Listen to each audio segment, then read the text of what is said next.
Well, hello again, Titan families. I'm sure you did not want to see one of these videos again. If you were with us last year, you know that I kind of used this as our way of communicating what was going on during the fourth quarter. And here we are again at another time where we're going to pause some in-person instruction. But I want to start with what we've been highlighting all year in school, and now it's how do we put this into practice, right? It's been really easy to have joy in the journey this school year when you have in-person instruction back, when you're around your friends all day, when your boys' soccer team wins the first district championship for boys in 21 years, in soccer in 21 years, when you got state champs coming home and you got fall sports, you got all that stuff going on. You know, it's easy to have joy, right?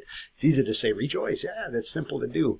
And now here we are. Are we gonna put it into practice? That word always, right? So are we gonna rejoice in the Lord always? Yes, we are. We're gonna rejoice in the Lord always, because this little blip in our school year doesn't take away from what Christ has done for me, or for you, or for your sons or your daughters, which leads us to always have joy in whatever happens in our life.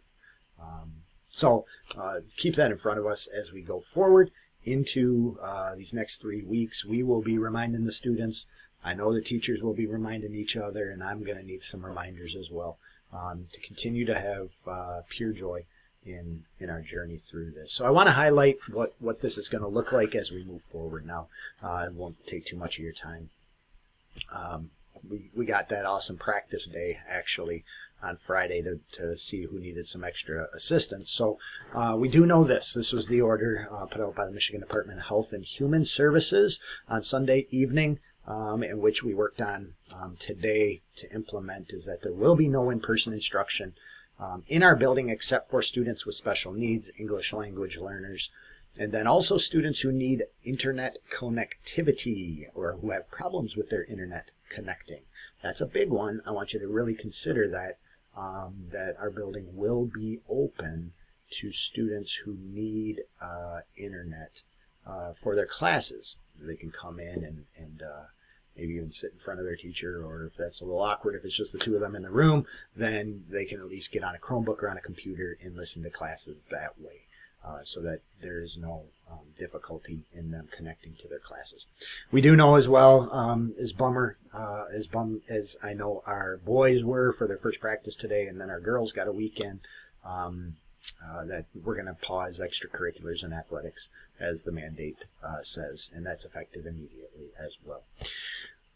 Our daily schedule is going to be a little different. It's we're going to do the A and B block schedule. So Wednesday is a B block, and students should know what classes they have first, second, third, and fourth periods on B.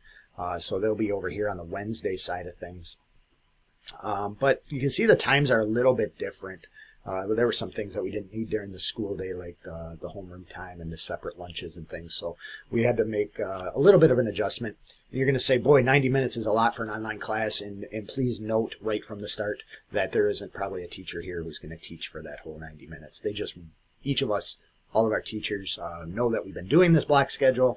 The students know it. It's familiar to them. So we're going to keep the same amount of time, where I, for example, will teach my religion class, and then I'll say, hey, stick around on the Google Meet for the rest of the class period, which could be another 45 minutes, and feel free to work on your homework, and I'll be here to answer questions.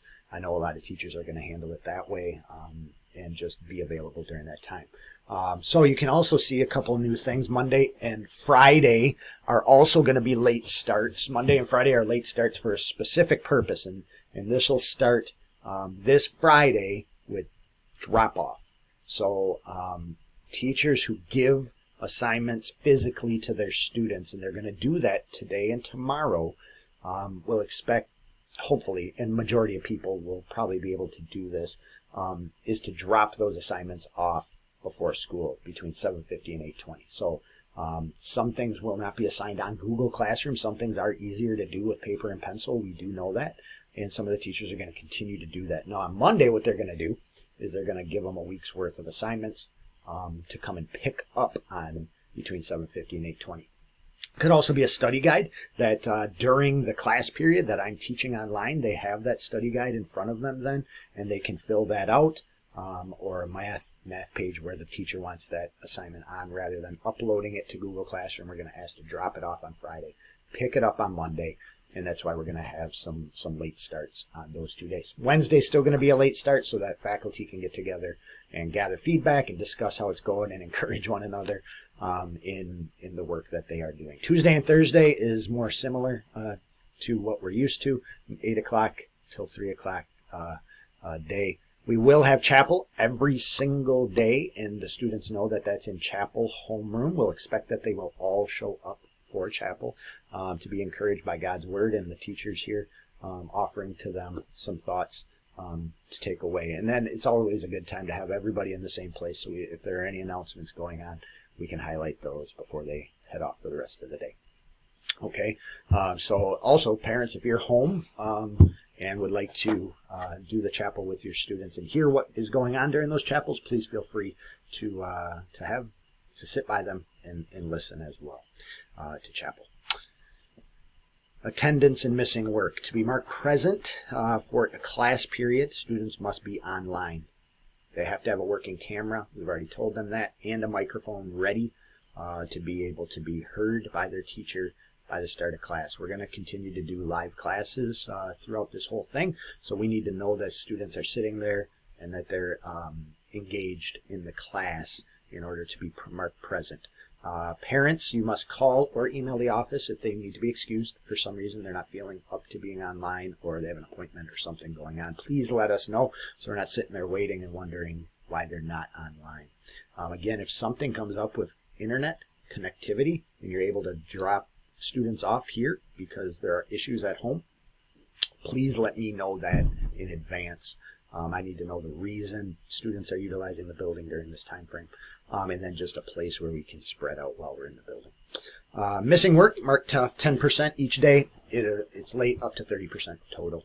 We won't be using the Keep Current program, but we're going to be keeping in mind the students who are on that.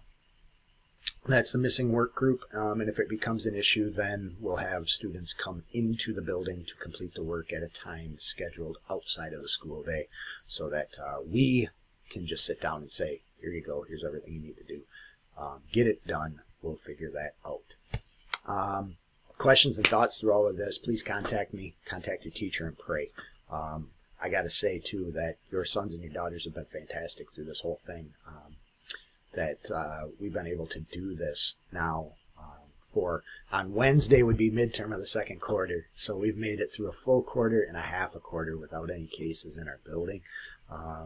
The pod of Titans has remained close and tight, and we've been keeping each other in mind and keeping each other safe, and that's been a wonderful blessing of being here at ML that we've gotten this much time together. We're going to pause it for a little bit, and we're going to keep in our prayers the people who are struggling with this, as well as that the Lord takes care of this and allows it to be far from each one of the reach of each one of us. So keep that in your minds. And then on Monday is a special day that we already had planned, and we were going to have everybody here in the building at 10 o'clock pause because we're asking everybody to join, alumni all over the U.S., people all over the world, pastors and teachers and classrooms, and everybody just pause at 10 a.m. Parents, please do so as well. Even if you're at work and you're able to pause from your work, and just lift up a prayer for the ministry here at Michigan Lutheran. The cool thing that'll happen on Monday is that is an A day. It is an A day, and it is the very beginning of the second block. In the second block, every one of our students should be online because everybody has a class that period. So everybody on that day, we're all going to pause at the beginning of that class and consider him a person or a part or an aspect of the ministry that we want the Lord to bless and care for and move forward. And so we're going to ask everybody to do that. We'll remind you as that comes comes forward. Again, thank you. Lord's blessings to each one of you. The frequently asked questions page, the schedule, any other of the things that I just shared are going to be in the email that that is accompanying this video. So I'll post it on our website as well. So Lord's blessings to all of you. We'll get through this just like we got through the fourth quarter, and look forward to the Lord blessing each one of us as we do so. Have a great night.